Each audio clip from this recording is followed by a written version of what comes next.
Բարև ձեզ։ Մենք պետք է ներկայացնենք նախագծային աշխատանք, որի թեման է թվային անձրևների ազդեցությունը մշակութային կոթողների վրա։ Այսօր մենք կոնկրետ այցելել ենք Քաղաք Աբովյանի Սուրբ Հովհաննես եկեղեցին։ Մենք արդեն տեսնել կուտակված աղերը։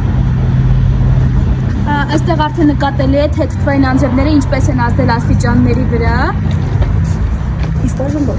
Իսկ այժմ բարձրացնենք եկեղեցի ուսումնասիրել վերևում։ Ապա տեսեք, որ արդեն տեսեք երեխաներ։ Ապա բոլորը բարձրացեք ձեր գլուխները, տեսեք արդեն կալցիում կարբոնատ է առաջացել։ Մեր արդեն վերևների հատվածում։ Քիչ հետո մենք կվերցնենք նմուշներ։ Արդեն աղերն են կուտակվել։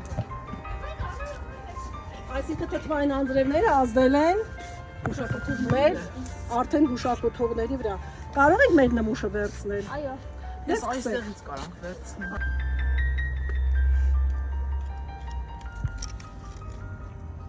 Տարեկան բավականին շատ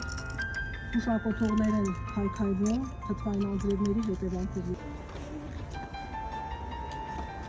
Վերևի հատվածը այս բոլորը ժամանակի ընթացքում կարող է քարերը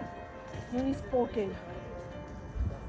Այսօր մենք տեսնում ենք, որ եկեղեցու ամենաշատ վնասված մասը դա գմբեթն է, որտեղ այն ամենաբարձրն է։ Եվ թվային անձրևները վնասում են առաջինը գմբեթին։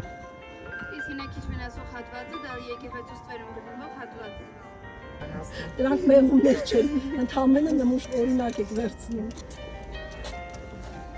Ապրեք դե բավական է երեխաներ։ Մեզ մնաց մետաղներ, ժանգոտված մետաղներից նմուշ վերցնենք եւ ուսումնասիրենք արդեն քիմիայի լաբորատորիայում։ Այստեղ նաև կարող ենք տեսնել թթվային անձրևների ազդեցությունը մետաղների վրա, որոնք ենթարկվում են կերամաշման։ Եթե մետաղը ունի պաշտպանիչ, ապա այն ավելի ուշ է ենթարկվում կորոզիայի։ Մարի, շերտ է թե Պաշտպանիչ ծածկույթ։ իսկ այդ պաշտպանիչ ծածկույթները ինչ են իրենցից ներկայացնում։ Ինչով են ծածկում մետաղները, որ պաշտպանեն։